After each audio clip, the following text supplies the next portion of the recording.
Hi everyone, it's Aime, and today we'll be going over Python list and operators, both logical and comparison. Today's just introduction, and you'll get to have more practice in the class with an activity. So what is a list? In Python, a list is a data structure, which means that it is used to store data or information, and it is also ordered and changeable. Keep in mind that that does not mean that a list is sorted. A data structure is a common term that you'll hear across many other languages because they all have different methods of storing data. Some other data structures within Python include tuple, set, and dictionary. So what goes in a list? It could be anything from integers, characters, strings, other lists, empty lists, any of the data types that we talked about in the introduction to Python. So to create a list, you use square brackets and separate the elements or the items with a comma. So in this example, I named my list Aime list, and it has the elements 1, which is an integer, the character z, the list, which contains 2 integers, 4 and 2, and then the string hello. One way to visualize a list is to think of it as one big block, and each item is a segment. So although we may have a list that has 2 elements or a string hello, they're still just one item within the list. So keeping that in mind, when we index an element or an item, we start at index 0, which is common with many languages. For anyone new to indexing, when we say index, what we mean or what we're referring to is an item's place or order in the list. So in our example, we see that 1 is at index 0, z is at index 1, and so on. So when we want to access a certain item in the list, we use the square brackets again with the index number. So that means that when we do this line, we're saying go to index 0 within Aime list, and then go to index 3 within Aime list. So you can see this was printed here, and this one was printed here. Okay, so we can also use that method to change item values. So using our same list, we can see that we can assign a new value, in this case 300, to an item of our choice. So that was index 0. So you can see before at index 0 we had the value 1, and now we have the value 300. So next we'll be going over how to access a range of values or indices. So again, we're going to be using those same square brackets, but instead of using just one index value, we're going to access a range using the colon syntax and specifying the start and end of the range. And it's important to keep in mind that we'll access at the first value and end at the second value, but not including that second value. So in our example, we'll start our search at index 0, and end at index 3. But as you can see, we print out index 0, 1, and 2, but not including index 3. Okay, so now we'll just be going over a little bit of practice for indexing. So just for the convenience, I'll go ahead and write out the indices for all of these within our list that we made called list.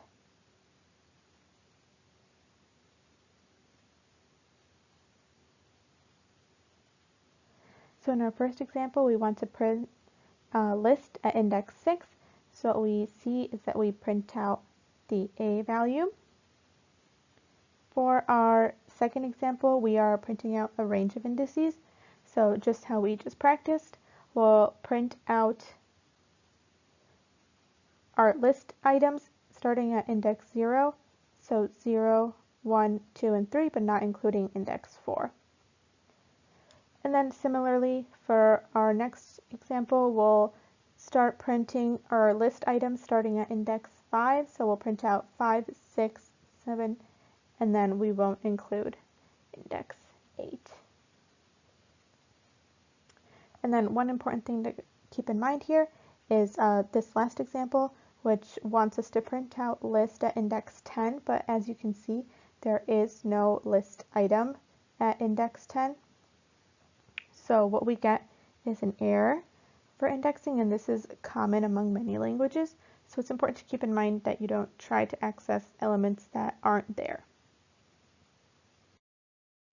Okay, so next we'll talk about some built-in functions of lists. We haven't talked about functions just yet, but these are just certain actions or tasks that are specific to this data structure and built into the Python language.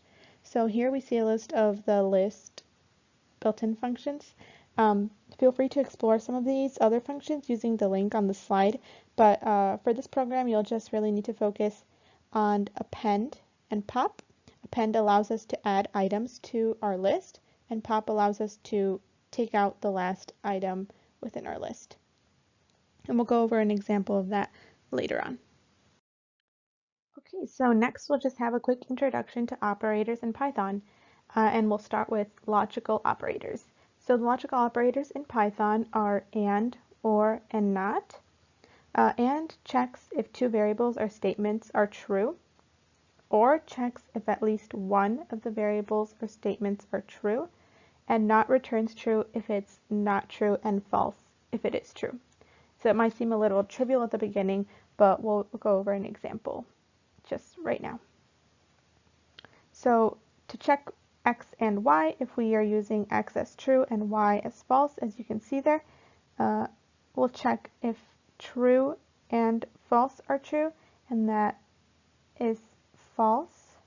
So that's why x and y is false. If we check true or false, if you remember, or checks if at least one of the variables or statements is true, so we'll get that as true. And then here we'll check not x, so not true, and that is false. So next we'll be going over the comparison operators in Python, which just include the less than sign, greater than sign, equal to sign, not equal to sign, less than or equal to, and greater than or equal to. So we'll just go over a quick example here with two variables, x and y, x equal to 10 and y equal to 12. So if we're checking if 10 is greater than 12, we see that that is not true. So we get false for that statement. If we're checking if 10 is less than 12, we see that that is true. So we get true. And then if we're checking for equality here between 10 and 12, we see that that isn't true. And one important thing to keep in mind here is that this logical or comparison operator is not the same as the equivalence or the assignment equal to sign, which allows us to assign a value to a variable. So very important to differentiate between those two. And then if we're checking if 10 is not equal to 12, that is true. If we're checking if 10 is greater than or equal to 12, that is not true. And then if we're checking if 10 is less than or equal to 12, like that, then we see that that is true.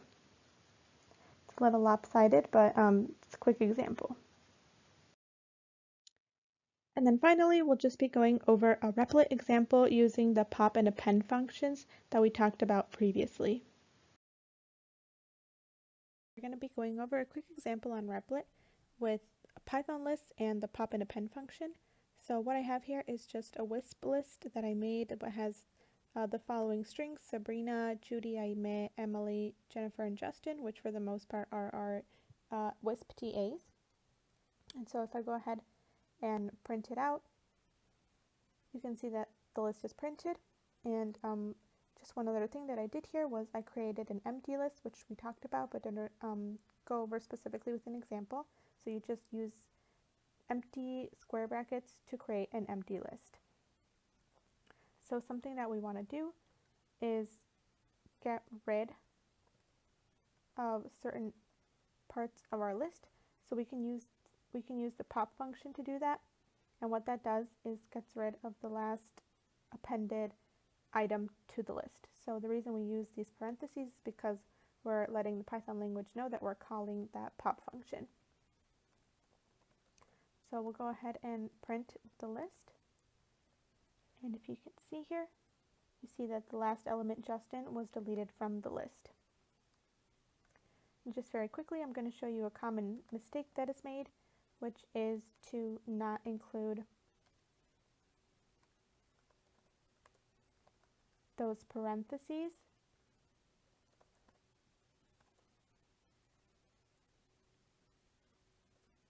So if we go ahead and do that, you can see that what we wanted to do was get rid of Jennifer, but we actually didn't. So if we go back and add those parentheses, allowing us to call that function, then we do get rid of that last element. And just the last thing that we want to do is use the append function, which, if you remember, allows us to add an item to the end of the list. So we'll go ahead and add Hilda, and then we'll also add Elsa, which is our director.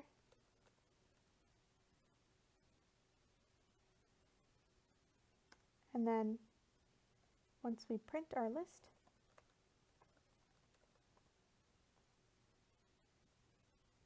you can see that we have the full list that we intended to have right there at the bottom. If we wanted to add an element to our empty list, we could do that because we have already declared it there at the beginning.